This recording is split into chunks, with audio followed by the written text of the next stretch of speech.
Okay, we've got most of us here.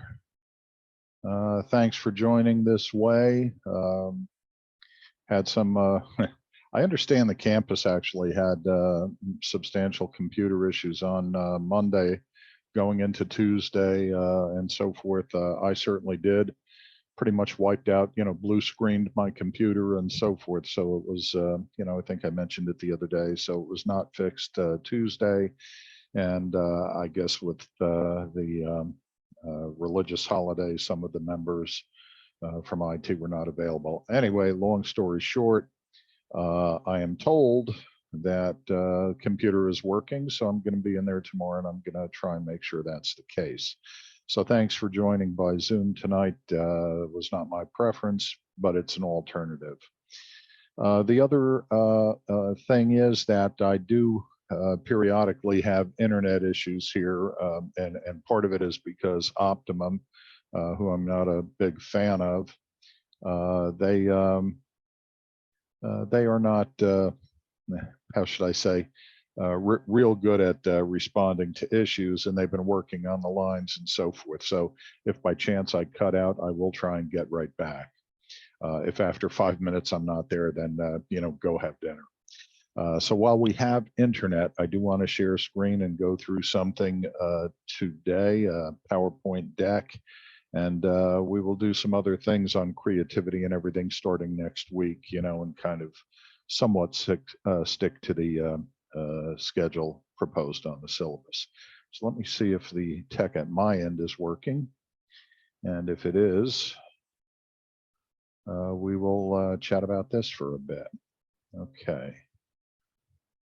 All right, so a little bit about the entrepreneurship aspects of small business in particular. And we'll go through the PowerPoints, and then we'll decide what we're going to do from there. But one of the things that is proposed in a textbook that I haven't used in a few years here, because now the university seems to want to choose textbooks for students and bill directly and so forth. But anyway, one of the other books proposed, and it was a little bit of a game of sorts, which I don't particularly like to get involved with, but I've taken kind of a format from it. So, if we were, and if I filled in the blanks, we'd probably be able to guess which company, and we could do that for 20 minutes of the session. So I'm not going to do that. But if someone was selling something, which I've proposed here as a blank. So if Joe, for example, was selling something and decided to entice customers by adding 2 packages of something. 2 packages of something. Hang on, we still have people joining us. There we go. Okay. 2 packages of something with each sale. Well, the excitement over the blank, whatever this would be, started, Joe thinking about what he might do with his business. And there's an underlying theory to that people, at least, and it's a perception most of the time, but people like deals. They like the idea of getting something for nothing. And so from an entrepreneurial perspective, and certainly from a business perspective, we understand that it just ain't so. There is nothing for free. And whatever the gimmick happens to be. So for example, if we were to go to a car dealer that happened to be advertising 0% down, is somebody really giving us money at 0%? And of course the answer is no. And whatever the contrivance or mechanism is, whether it's a buy down rate or just an outright buy down or whatever it happens to be, somebody somewhere is paying for it. So much as we would like to believe this to be true from the business side, we know better. From the consumer side, we don't always know better. We kind of like the idea that maybe I'm getting something. So if I were selling cars, for example, and decided to entice customers by putting in 2 packages of fill in the blanks, it's too dangerous for me to suggest anything, but whatever that came with the car, well, that might be appealing on some level, and I might make some decisions based on that level. And another example, two Seattle teenagers pooled their money, came up with $100. They started blank for local merchants. Well, what could they have started? Well, I mean, the real answer there is delivery and so forth. We know it differently today. We deliver. There are all kinds of mechanisms for delivering food, delivering pizzas, having Uber deliver it, et cetera, et cetera. So we get the idea of what that kind of could be. And then the third example was, though he didn't graduate from college, he found out college students eat a lot of pizza, so he started his first pizzeria with $900 near a campus, with the promise of 3-minute delivery. Okay, well, so that's kind of an entrepreneurial thought process. And when we talk about entrepreneurship, and I've mentioned this before, what is a good working definition, albeit simplistic, of entrepreneurship? Well, the simple answer is it's that fourth factor of production. And I know some of the arguably economists, argue there are 5 factors of production all of a sudden, after, Adam Smith, Wealth of Nations, if you remember that, wrote it out as 4 factors. And most economists lived with that for decades. Well, some genius decided that, well, no, there's really a 5th factor, which I kind of resist a bit. And that's another conversation for another day. But remember, K, L, N, and E. Well, that E is the entrepreneurship factor. And that entrepreneurship is that special human know-how and ability, the ability to take flour and water and shortening and whatever else out of Dunkin' Donuts and mix it all around and jazz around with this, and lo and behold, proof it, fry it, you got donuts. Entrepreneurship. Well, why do we become entrepreneurs? And we've talked about this a little bit already, but the opportunity to create, if not control, our own destiny. There's clearly a profit motive. Yes, there's security in working 9 to 5 in a government position, or maybe it's 8 to 5, whatever. But we're limited with things like that. So either our side hustle, or what we really grow that side hustle into being, well, becomes serious stuff. My trip to Cali, I had, I get instructions from everyone, especially now that they're older. And so my older son said, well, 6 months ago, there's this new Mozzie shop that opened up, and he gave me the address. Make sure you'll get over there. And I said, what, you mean hobble over? And he said, yeah, whatever you have to do. Thanks so much. Hobble over to the Mozzie shop because I want this particular shirt and this particular hoodie and this, well, so of course I did it. But, why would somebody create beats? Why would somebody create rhymes? Why would somebody create hoodies? Why would say, you get the idea. Well, it's partly the ability to stand outside of it all, probably driven as much as anything else by a profit motive. There's the independence factor, and that's my younger son, who's always, well, damn near always told me, and I tell him, look, go, years ago, of course, go get a job pumping gas, go do this, go do that. I did all these different things when I was a kid. And he said, why do I want to make somebody else rich? But he was serious. It wasn't just a smart alecky remark, back to Pop. He was dead serious. Why do I want to make some? So the independence of doing it on his own, clearly with a profit motive, because if you ask him, in 5 years, he's going to be a multimillionaire. And you know what? Son of a gun, I'll bet you a nickel he will be. And then some do it for arguably the challenge. It's the excitement of, living with uncertainty. It's almost like, skiing down the Black Diamond, and that was never me. I mean, I could ski, but not well. Black Diamond and I never met. And there was a good reason for that. So some people take on the challenge, others are a bit more risk averse. Some general details: who starts new businesses? We talked a little bit about this, but adding to that, well, the age grouping you can see there. It's really the demographic of you guys, my son and so forth. 25 to 34, 71%. That's a lot. Okay, I just want to bear with me a second. Yeah. Okay.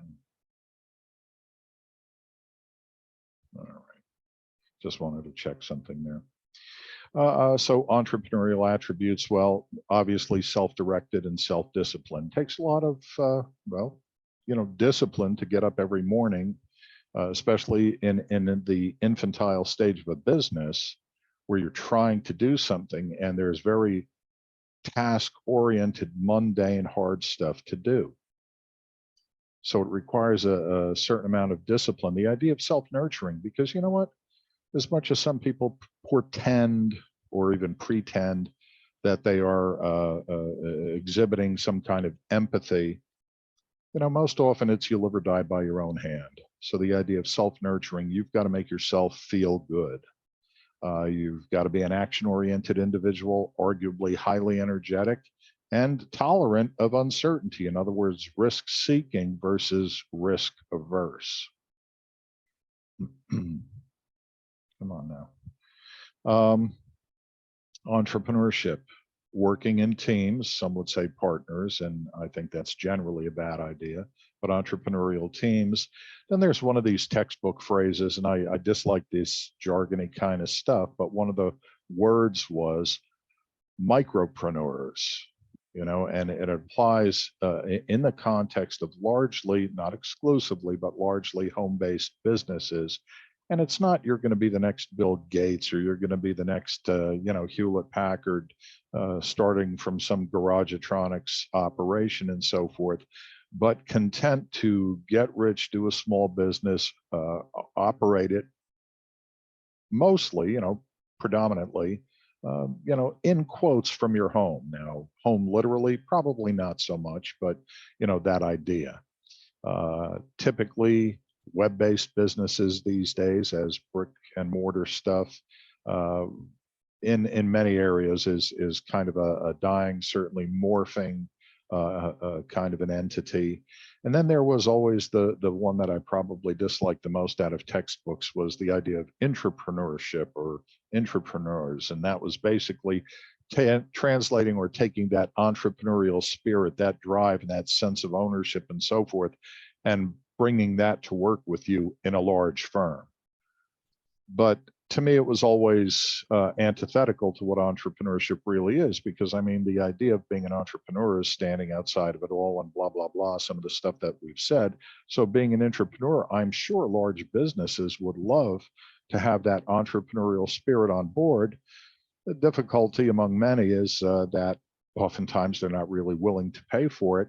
And you certainly don't have much security with larger firms these days that perhaps existed back, in my day, I'll put it that way. Reasons for growth of home-based businesses, well, easy and available technology these days. Internet when it works, computers when the Tron God is willing to work with you. Traditional firms downsizing is a great motivation for somebody to go out. And when I do the entrepreneurship course, and at the previous university, it was more realistic. Here, we do it a little bit more for fun. But I used to have students create a legitimate entity such that, and the criteria was simple. It's got to be a business that if you got fired tomorrow, you could literally start up your business. Now, you're not going to make millions of dollars the first day, the first week, the first month, but the point being, you could start your own business pretty much the very next day. And one of the, my right hand at the previous university was and I know I'll apologize for pronouns because, today I don't even know what she'd want to be called. Back then she was okay, and she was one of my students, and I hired her to be my right hand when I developed and built an MBA program at the previous university. And her name was Keisha Abney, for those that are interested. And Keisha made something called College Card. And I mean, she actually made the card and put the entire business plan together, went out in downtown Nyack and got agreements from the businesses down there that if a student from Nyack went in with her college card, they would give that student immediately a 10% discount. Well, 10%. So if you've got $100, group evening, 10% is $10. Well, $10 better in your pocket than somebody else's. And ultimately she made money on that basis because it was a fee-based card, not too different from, and what was that called? What did they call it? I don't know, College Advantage or Advantage College. So whatever the hell it was, she modeled it after that, which was more of a widespread national card, and she made that unique to the university and the area. And she actually, did the beta testing and everything, and it worked great. She got an A for the course because she had everything included, business plans, the whole 9 yards. So point being that with the idea of downsizing and with the idea that any one of us could be out on the street the next day, what would we do? And this was arguably one advantage, one alternative. Attitudes. Well, again, it's my younger son's attitude. He can't stand the prospect of making someone else rich. There are tax advantages potentially in developing businesses, especially ones that you can easily start, and that's for another conversation later in the semester. And then the idea that unexpected events can cause all kinds of strange behaviors. COVID was a great example. 9/11 was another great example. At another point in time, I used to buy suits from this old guy. I have a heart for stuff like that, business people that struggle and make it. And so this old guy ran this suit shop on Worth Street. And after 9/11, when the southern end of Manhattan was basically locked off, shut down, his store closed. And I guess it was about a year later, there was, I mean, if it was 10 phone booths in its entirety, this tiny little facility is where he reopened because he took a beating there. Well, I guess he was limited in terms of options, but the question ensues, what would any of us do? Unexpected events cause us to do things that perhaps we would not otherwise consider. So home-based businesses, what are the challenges? Well, biggest thing is new customers, because the idea of build it and they will come is sheer nonsense, certainly most of the time. So new customers, that's always the challenge. Time management, because especially in a startup, when we're relying on ourselves, well, we have to put together a website. Well, I can't afford, $500 or whatever it happens to be to do that. So I'm going to have to pay someone to do it or do it myself. Well, I'm going to try and do it myself. So I'm going to play YouTube videos. I'm going to start doing all kinds of things to try and understand. Hang on just 1 second here. I just want to make sure. Okay.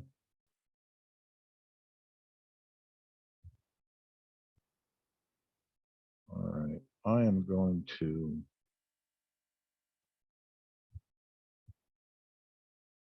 bear with me just a minute.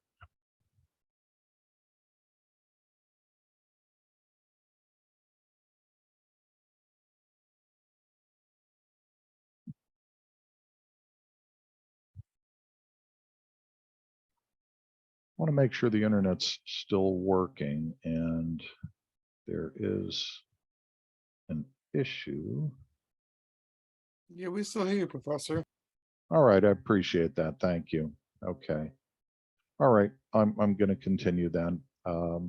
It is being, I'm recording the session so that I can post it for anybody who missed it. So, but thank you for letting me know, because like I say, the internet here every once in a while gets kind of spotty.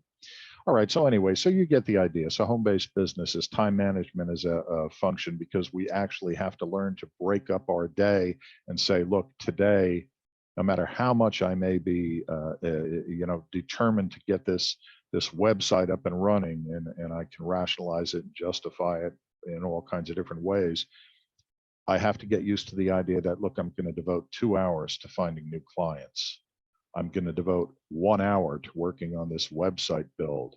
I'm going to, and whatever it happens to, and we have to stick to that. There's always the conflict of work versus family. And having done my own businesses at different points in time, yeah, there's a lot of long hours and something's got to give somewhere.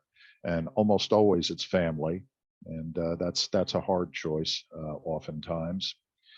There was the legal regulatory environment. We can't always do what we want to do where we want to do it. And that's part of that SAP top environment stuff that I keep going back to. But legal regulatory is one of the areas. We want to start this kind of bit. Well, you can't do it. Why? There's a statute against it. There's an ordinance against it. There's whatever it happens to be. Then there's just the out and out risk of doing what it is we're trying to do. So part of our focus is to find the right opportunity. We're interested in results versus routine. And results, look, there are a lot of different ways you can measure outcomes and measure success and so forth. But at the end of the day, it's usually some kind of a quantitative versus qualitative outcome.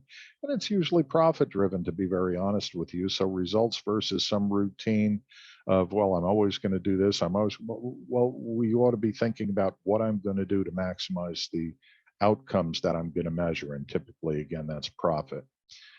And then our motive really has to be profit versus paycheck. A lot of businesses, and when I started my own, it started as a side hustle. I think I told you at another point in my life, I was doing factory automation, robotics, making a lot of money and everything. But it used to kill me to give away money. And one of the ways we gave away money is, I would design and engineer this system and I'd get some big branded company to, write me a purchase order for $500,000, $1 million, $2 million, whatever it happened to be. And, we'd design it and the machines would be built, the robots would be built, would tie all this crap together. But then you had to, and it was shipping and rigging is the point that I'm getting up to. So someone, and usually we paid a lot of money from this, for this, would have to truck these machines from the port, the robots, whatever it happened to be, and then take forklifts and unload them and position them, and then, all this baloney. And I mean, this was tens of thousands of dollars. And I sat back and I thought, geez, I just can't believe I'm leaving that kind of money on the table. So I went out and I bought a couple of trucks, a couple of forklifts, hired a couple of guys and so forth. And, we did the shipping and rigging. I started a separate company. So it was my side hustle. But eventually, at a point in time, I started making quite a bit of money doing that. And it was never meant to be my primary bread and butter, but it easily could have been had market conditions changed, demands changed, and so on and so forth. So the point being that, when we compete in terms of profit versus paycheck, those lines sometimes get blurred because when you run your own business, like when I started doing that little side hustle, initially I had to buy trucks, I had to buy forklifts. That business wasn't paying me initially. Once I bought that stuff and paid off the stuff, yeah, then I started to get a paycheck out of it. But the idea was to make that little side hustle company profitable. And as long as I did what I was doing in my, call it the 9 to 5, then I was assured of doing business, in this side hustle. Then of course our focus can be new ideas and there are some stories there, but I'm not going to bore you to tears with that because it's already almost 5 o'clock. And then this idea of long-term versus short-term, it's the kind of stuff we have to do short-term to try and achieve our strategic, call it goals, the mission, vision stuff for longer term. Even my son that started his own, business, and I asked periodically, how's this going? How's that going? He says, well, I took an order to do this and this and this and that. And I said, well, I thought that's not what you were doing. He said, look, that's only short term. That's just bringing in cash flow right now, which is what I need, paying my bills, paying myself, doing this, doing that. But long term, I'm not going to be doing that, or I will have somebody working for me in a subsidiary I'm going to create to do that kind of stuff. The most common types of home-based, and that's meant in quotes, businesses, most common types are what you see here. And again, this PowerPoint presentation is available to you, so I hope you're not feverishly taking notes. So you'll be able to just go through this stuff and you get a perspective on this. So I'm not going to, belabor that too much. As far as the injection of government, and entrepreneurship, that mix, well, one of the helpful mechanisms was the Immigration Act of 1990, which created an investor visa. So in other words, you want to bring in bucket loads of money and start something that's going to hire people, you get your visa. Well, okay, so it's not for us to decide, well, good, bad, right, or wrong, the normatizing arguments. It's just if this, then what? So in fact, we have this kind of an act. It was created to draw investors, created to expand business, created to expand employment and employment opportunities. Government created enterprise zones, and we'll be talking about that later in the semester. And then there are contrivances like small business incubators and so forth, and we do have one of those at NJCU. This changes probably, month to month, but, at a snapshot point in time, this was the top 10 states where businesses were being started with great frequency. And then, of course, this is the top 10 states at a different snapshot in time where businesses were closing at quite a rate. And I'll just leave that where it is. What is a small business? Typically independently owned. That's different from establishing the form of business. And we'll be talking about that when we review accounting and finance a little bit. It is something that is not dominant in its field, hence small business versus like a major C Corp or something like that. And then it meets certain standards of size, numbers of employees, annual receipts or revenue, and so forth. As far as US small businesses are concerned, 33.2 million full and part-time businesses that are, fall in the category of small business. And they account, and this is less. A few years ago, it was a greater number. It was 50%. But more recently, these 33.2 million businesses account for about 44% of GDP in terms of, products and so forth. They account for about 66% of jobs. And, you can read the other statistics and so forth. There was a statistic cited that talks about gender ownership, and that's a bit of a moving target because, again, that's a snapshot in time, and that probably changes, I'm not going to say weekly, although it probably could, but frequently. And when we look at, and again, whatever the correct pronouns are that somebody would like used, please use them, in quotes, not my choice of phraseology. It's the textbook that I'm going to blame. Female owners, top industries, well, services ranks most, retail secondarily, and then a grouping of, I guess, all of the others or most of the others. Major causes of failures in small business include diving into something without really understanding the market. Poor pricing or price points. There was I used to, when I had a satellite, financial services brokerage, / insurance, / annuity office in Orange County, New York, and I had some very wealthy clients, so I was pretty blessed with that.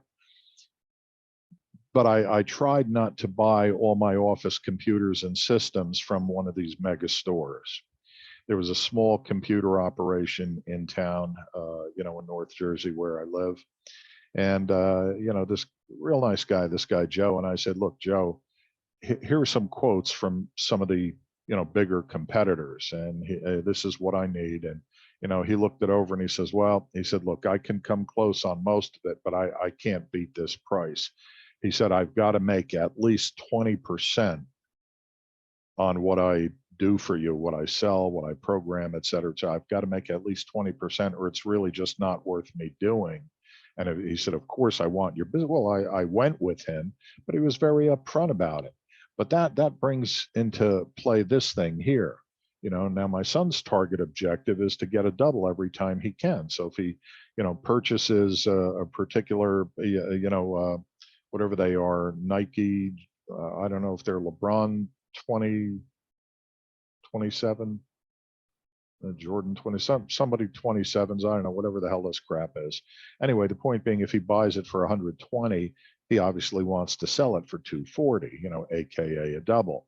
Now he does that most of the time. I can't say he does it all of the time, but then the other thing is he's got a matched set of whatever the hell they are that he got for $1.80 a piece that are apparently on one of these websites worth about $5,000. If you have this particular size and you have apparently there are two different, whatever the hell it is. Anyway, so the point being that, a poor price point or poor pricing plan can lead to disaster. Too little startup capital. So you start to hemorrhage cash, which is what happens typically in a startup, uh, and not having enough of it. And then what's your alternative? Well, you start borrowing money, and this is not well planned out. You don't have enough experience in the business, and that's when you start to get to the well, let's just spend money and buy this and buy that, and this will allow us to do this, this, this, and this. Well, build it and they will come is not much of a strategy because you need clients. They that we're after have to be, you need at least one anchor client that's going to cover, if not all your costs for the month, it's going to cover most of it. It's going to cover the rent, the insurance, the lights, you get the point. Buying too much on credit is a great tool. People say, oh, credit, you buy on credit. No. Credit is a great tool. The problem is you have to be able to afford it. And too much credit, too much debt that you build up will eventually eat you up to where you're in a straitjacket and you can't move. That comes from expanding too rapidly as well. And all of this is the result of an incomplete or inaccurate, which is to say a really crappy business plan. Additionally, you add not understanding business cycles, you forget about taxes, insurances, and all of that stuff. And, that's a recipe for disaster. Successful things, well, some of the situations, personal attention to every client is something that seems to work and enhance your business operation because I go and again, maybe it's just me, but I go to places where people treat me well, and so I like to go back and I like to help small business and so forth. And, it's not always the cheapest price, but the way I look at it, there's a small computer shop in town, and yes, he charges more. But you know what? He's there. He's 5 minutes away. So on a weekend, if stuff hits the fan, I can just grab everything, throw it in the car. 5 minutes, I'm down in his shop, and I can get him to work on it immediately. Now, is that cheap? No, that's not cheap. So in a sense, I'm overpaying to make sure that he's successful, to make sure that he's there in town, so I don't have to drive a half hour or 45 minutes to another place and leave the computer overnight and stuff. So sometimes you end up paying more for the convenience of keeping this person in business. Products not easily made by mass production are great opportunities for success. Sales that are not large enough for some predatory larger firm to come and try and stomp you to death or whatever it is, that's a great place to be because their attitude is, it's not worth our time. That's a tiny little piece of business. Yeah, but just like with my machinery and robotics and all of that stuff, I carved out a nice little niche business doing the shipping and rigging. Why? Well, again, the bigger firms, the big riggers and all of this, they didn't give a crap about, my 3 robots and a, whatever, a machining center or a lathe or something like this, or, injection molding machine. They didn't care about that. They were dealing with the big manufacturers and stuff like that. So I was just a little, poor phrase, and I'll apologize for it. I was a little pimple on the ass of progress as far as they were concerned. But for me, it was good money. Doing things in what some might consider to be an unattractive neighborhood. One of my son's close friends operates a food truck. I will not use the name because he travels all over, including Jersey City. But one of his nights is spent and my family and I, we refer to it as P-Town, but Patterson, New Jersey, right smack in the middle of the hood, underneath the railroad trestle at the Patterson train station. And he has got some of the damnedest food on the planet. Yeah, I'm not going to give you the name. But point being that part of his success is he's bringing, what would I say? I'm not going to call it haute cuisine, but he's bringing damn good food. I mean, real good stuff. Lobster mac and cheese is my favorite, and so forth. And he's in Jersey City. He's in Brick City, AKA Newark. He's in P-Town. So what some would consider to be, in quotes, unattractive neighborhoods. And he's making a killing. You know why? Because everybody loves him, everybody. So part of his success, and whatever the right phraseology would be, well, he's going into underserved areas. Well, I don't know how underserved it is, because let me tell you something. You wait online to get this mac and cheese stuff that he puts together, with the lobster. So, he's been very successful. He told my son, and this is another reason why, I won't mention the name, but, for a whole host of reasons, issues, stuff that happened in life, all of this stuff. He told my son, he said, you know what? I borrowed, from everybody I could think of, $30,000. That was the exact number. And he said, with 30 grand, I bought this truck. I got all the, kitchen stuff, whatever the hell you have to put in these damn things. I don't know what you put in there. I'm there to buy the food. But he got all of it, 30 grand. He said, I made that back the first 2 months in business. And I sat back and I'm thinking to myself, geez, who's the idiot here? Instead of the university, all right, I'd probably do it from a wheelchair, I suppose, or something, but I ought to do that damn thing. 30 grand every couple of months. That's not too shabby. That's some serious dough, at least for me. Maybe, a lot of folks today look at that and say, oh, that's nothing. Well, it's not nothing to me. 30 grand a month, 30 grand every 2 months. I'm down with that. I like that. Franchising versus direct sales, sell a franchise, create a franchise. I mean, look at some of the success stories. Planet Wings, one of my other favorite places, started as a very small operation and started franchising. There was one in downtown Nyack that was part of Keisha's college card. Keeping a close eye on new competitors, never take your finger off the pulse, never take your eye off the ball. All these great cliches, but you get the idea. And the business has to be in some kind of a growth industry. And, we can all name some of those. Healthcare is an expanding, extraordinarily high growth industry. Well, leave that where it is. Food service. People got to eat. People like good food. Nothing like the comfort food of lobster mac and cheese. Anyway, you kind of get the idea. Learning about small business operations. Well, we learn from others. We get experience potentially by working for others, even though my son is so resistant to that. He did do some of that. And, ultimately take over a successful firm. Had I not done some of the things I did, my family has, because my cousin still owns it, has a florist in Clifton, New Jersey. And I worked there for years. I think I started there when I was 11 or 12. And, so I learned how to cut flowers and, all the back of the house stuff. A florist, you think, oh, beautiful flowers and smells so good and they look great. Yeah, the back of the house is like the back of the house on a restaurant. You don't want to know what goes on most times. But the point being, then eventually I became a driver. Eventually I became a designer. Eventually, well, at a point when my uncle got sick, I took over the business, and ran that for him until he was well enough. And, it was like 6 months or something like that. But anyway, you get the idea. So take over a successful firm and so forth. That's one way. Got about 8 more slides and then it'll be dinner time. So 5:11, we're getting close. So look at some firms, and you've probably got a longer list than I've put together, but Hallmark, well, where did that start? That started in a room at the Y.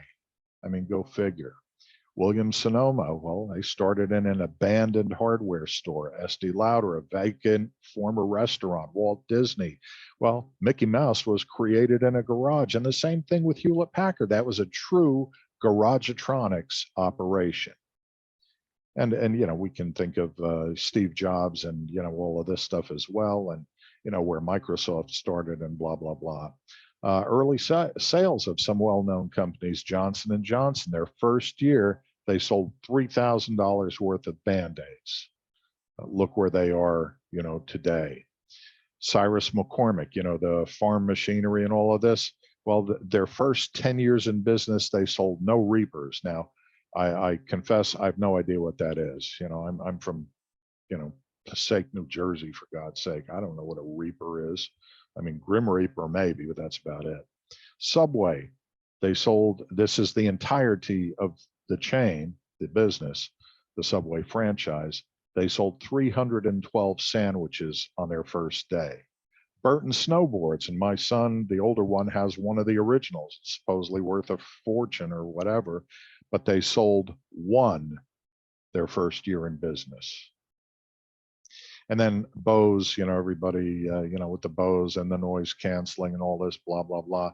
They sold 40 speakers their first year. Today, they're number one in the market. Oh, what else? Okay, very few slides left. Managing a small business, obviously, and I keep hammering on this, a business plan, and we will be spending a little more time with that.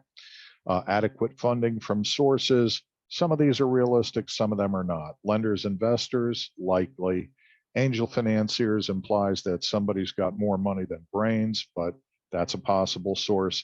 Venture capitalists. When I was doing my doctoral studies, one of my colleagues worked for Duff and Phelps in Chicago and their big venture capital operation. And he told me, he said, we would get these big binders. Today, I'm sure it's all electronic, but we would get these big binders. And every day I came into work and I'd have to review 20 of these binders, proposals for funding and blah, blah, blah, blah, blah. And he said 20 of them sitting on the desk. He said, I opened it up, and what in essence is like an executive summary. He said, I spent about 20 seconds reading their executive summary. And if it hooked me, I put it on a pile to invite them in for a presentation. If I didn't get hooked with that, no matter what else was in that binder, it went right in the garbage. And then, of course, of the ones he chose to bring in for an interview and a presentation, he said, I gave him 20 minutes. Not 21 minutes, not 22 and a half minutes, not 17 minutes. I gave them 20 minutes. And that was, it's like a pitch competition or Shark Tank or something like that, I suppose. Professional advice and help. Well, SBA and similar programs are good sources. Lawyers, business-oriented lawyers, loan officers, insurance agents, all good sources. SCORE, that retired executives entity, people that have actually been in business and they're retired now. That's a good source. They're brutal, by the way, or most of them that I've seen. And then honestly, local colleges and universities. Sometimes you get somebody that's not reading out of a textbook, and that seems, at least to me, to be a plus. You have to be very familiar with your customer, which implies you have to be very familiar with your market. You've got to manage human resources in a completely, arguably simplistic, but reasonable way. And you've got to keep good records on everything. Reasons a banker, and that's meant in quotes because that applies to investors as well, but reasons a banker would say no, don't know enough about you or your business. Well, that's something in your business plan. You haven't clearly stated why you need the money. And again, mission, vision stuff, and that's something in your business plan. Your numbers don't support the loan request, part of your business plan. Your collateral is lacking, part of your business. Your business does not support the loan on its own merits. So all of these things, and I bid you back to the 5 C's of credit, and we will be talking about what we feel are the most important elements of a contemporary business plan. It's just not where we're going today. Small business collaborators, well, we often hear SBA, the acronym SBA, Small Business Administration. The thing with SBA is that it involves personal guarantees. So if you think you're going to, con, some administrator into, because they don't hand you money, the banks hand you the money, they issue guarantees to the banks most of the time. So the bank's funds are guaranteed, but the Small Business Administration has your John Henry on the paperwork that says you personally guarantee this. So it's not like they're going to hand you, or ultimately have a bank hand you $100,000 and you figure, got them now. And when I go belly up, the heck with them. Well, that's not quite how it's going to work out. They have microloan programs that are, smaller than what you might typically try and apply for. Some of those are grant driven.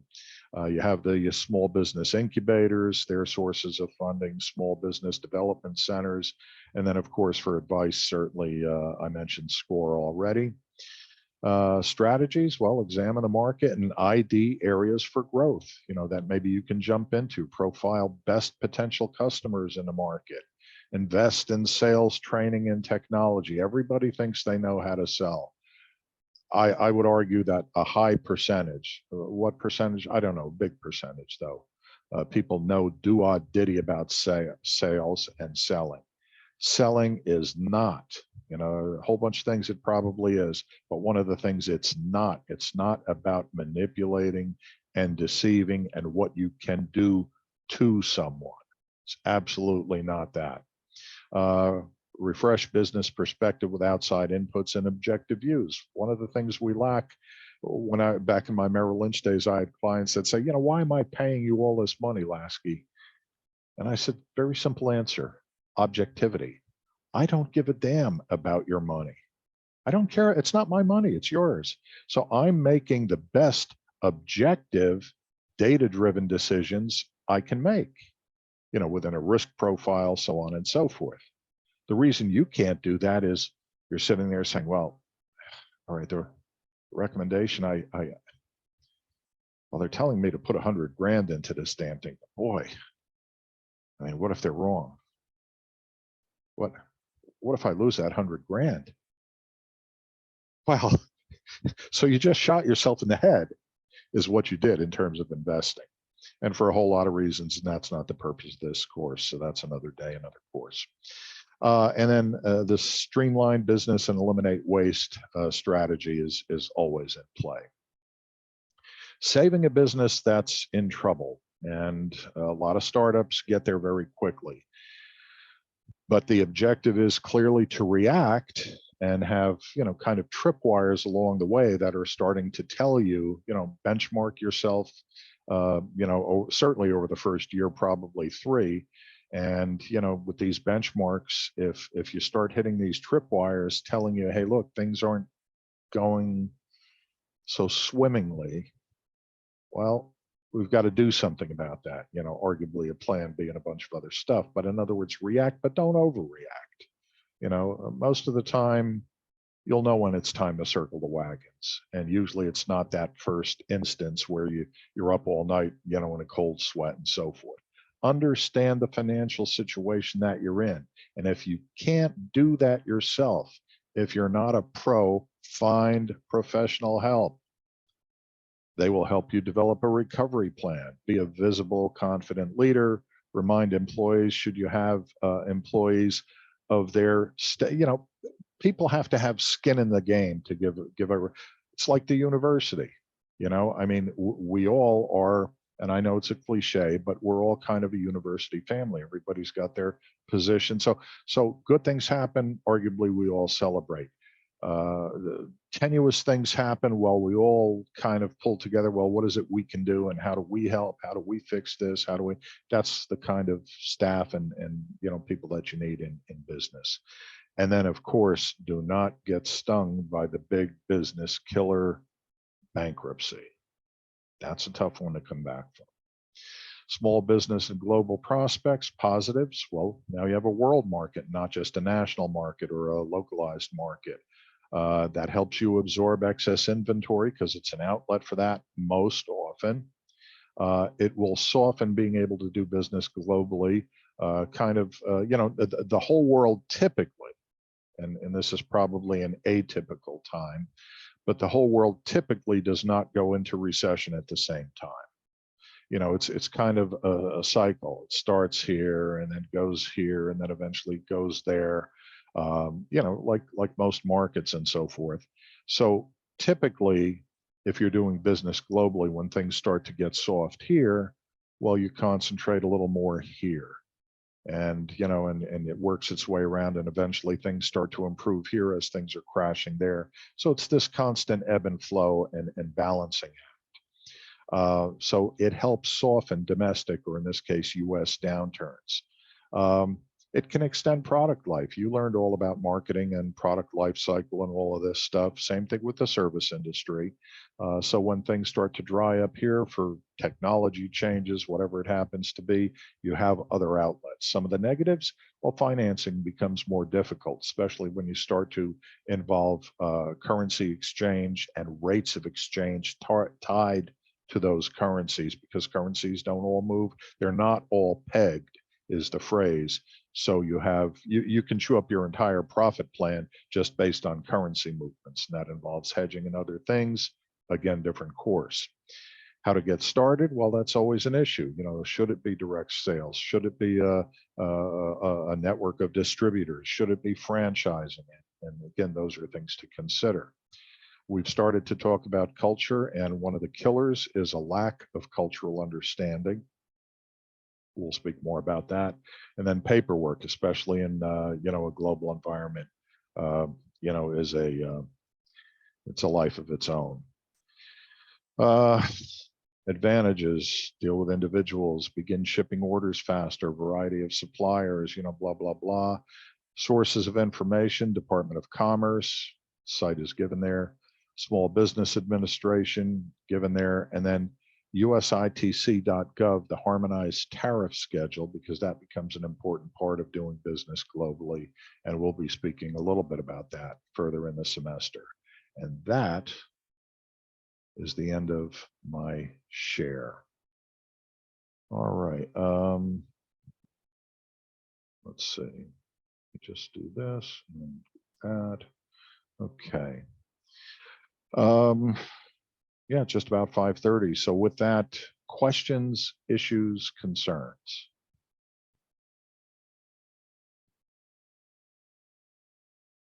Okay, Wait, I do have a question. sure. No, I just want to go over. I know that we did go over that. We are not doing a midterm or a final. Right. I just want to know, if you posted anything that showed what we were gonna do, Watch. like put the patient. Yep. Yep, we've talked about it a Just watch. bunch. And I may have put up a, wow, still trying to get in, huh? Anyway, yeah, we've beat that thing up to death. So send me an email or let's set up a private Zoom. Wait, excuse me. I what said, was it? send me an email or let's set up a private Zoom. I don't want Private to Zoom? bore I don't want to bore everybody to tears, because I've said it, quite a lot. So we'll do a little one-on-one there. Oh, okay. Yeah, no, Okay, I'll send you. no worries though, because the only thing that you're doing right now is reading and watching. All the stuff that's in the content section, read this, watch that, view this PowerPoint. That's all you're doing. So don't panic about not having, work done or anything like that. There's nothing to do at this point. Other than that, the reading, discussion board, stuff like that. That's it. Okay. All right. Okay. Sounds good. I'll send you an email after this if I have any. Yeah. Just, don't panic. This is the no pressure course, or hopefully little pressure course. That's what we're trying to do here. So, don't worry about anything that you read about, analyze this, write about that. We'll talk about that. We'll set up a private Zoom and we'll go over it. Okay. All right. Thank Fair you. enough? Sure. Yes. Okay. Other questions, issues, concerns?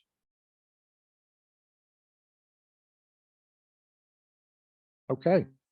Well, then listen, everybody, blessings to you all. Stay healthy, stay safe. Go have dinner, enjoy the rest of your weekend, and I will see you on Monday. And anybody that wants to go over something, send me an email, and we'll set up a private Zoom and talk about whatever we got to talk about. Have a great weekend. Likewise, Have a good night, Professor. Professor. Thank you as well. See you Be Monday, well. Professor. Thank Have a great you. weekend. Good night. Be well. Have a good night, Professor. Thank you so much. You as well.